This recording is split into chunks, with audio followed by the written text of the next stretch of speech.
ಎಲ್ರಿಗೂ ನಮಸ್ಕಾರ. ನಾನು ಮತ್ತು ನಮ್ಮ ಮಾವ ಇವತ್ತು ಒಂದು ಫೋನ್ ಬಂತು. ಬೆಳಿಗ್ಗೆನೇ ಒಂದು 7:15ಗೆ ನಮಗೊಂದು ಕಾಲ್ ಬಂತು.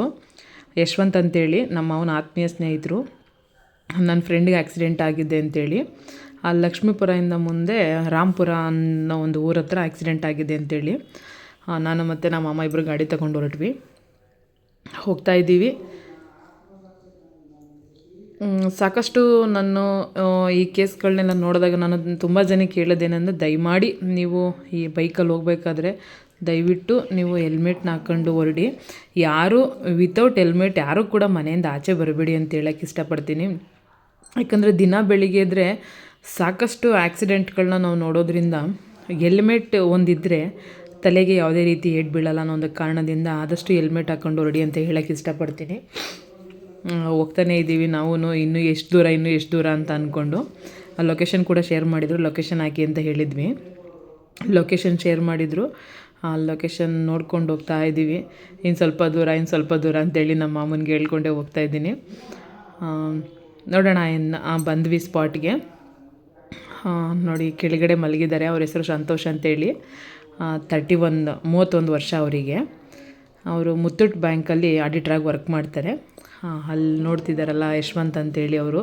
ಮತ್ತು ಸಾಕಷ್ಟು ಜನ ಅಲ್ಲಿ ಹೋಗೋಂಥವ್ರು ಬೈಕ್ ನಿಲ್ಲಿಸ್ಬಿಟ್ಟು ಎಲ್ಲರೂ ಕೂಡ ಹೇಗಾಯಿತು ಅಂತ ಕೇಳ್ತಿದ್ದಾರೆ. ಅವರಿಗೆ ಬಲಗಾಲು ಒಂದು ಟ್ವಿಸ್ಟ್ ಆಗಿದೆ, ಅಂದರೆ ಮುರಿದಿದೆ ಬಲಗಾಲು. ಅವರು ತುಂಬ ನೋವು ಅಂತ ಇದ್ದರು. ಅದನ್ನು ಹೇಗಪ್ಪ ಮತ್ತು ಅವ್ರಿಗೊಂಚೂರು ನೋವು ಆಗದೆ ಇರುತ್ತೆ ಹೇಗೆ ಮಾಡೋದು ಅಂಥೇಳಿ ನಮ್ಮ ಮಾಮ ಅದಕ್ಕೆ ಒಂದು ಬಟ್ಟೆ ಹಾಕಿ ಅದನ್ನು ಯಾವ ರೀತಿ ಹಿಡ್ಕೊಬೇಕು ಅವ್ರಿಗೆ ನೋವಾಗ್ದಂಗೆ ಅಂತೇಳಿ ಪ್ಲ್ಯಾನ್ ಮಾಡಿ ಹಿಡ್ಕೊತಿದ್ದಾರೆ. ಮತ್ತು ಅವ್ರನ್ನ ಅವ್ರು ಸ್ವಲ್ಪ ವೆಯ್ಟ್ ಜಾಸ್ತಿ ಇದ್ದಿದ್ದರಿಂದ ನಮಗೂ ಸ್ವಲ್ಪ ಭಯ ಆಗ್ತಾಯಿತ್ತು. ಏನಾದರೂ ಹೆಚ್ಚು ಕಮ್ಮಿ ಆದರೆ ಮಧ್ಯದಲ್ಲಿ ಅಂತ ಜರ್ಕಿನೆಲ್ಲ ಹಾಕ್ಕೊಂಡು, ಚಳಿ ಇದೆಯಲ್ವಾ, ಜರ್ಕಿನೆಲ್ಲ ಹಾಕ್ಕೊಂಡು. ಒಂದು ಸೇಫ್ ಏನಂದರೆ ಅವ್ರಿಗೆ ಕಾಲಿಗೆ ಏಟಾಗಿದೆ.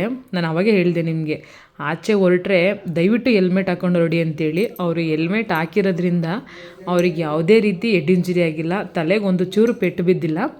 ಆ ಹೆಲ್ಮೆಟ್ ಸ್ವಲ್ಪ ಮುಂದೆ ಬಿದ್ದು ಸ್ವಲ್ಪ ಕೆನ್ನೆ ಹತ್ರ ತರ್ಚ್ದಂಗೆ ಆಗಿದೆ ಅಷ್ಟೇ.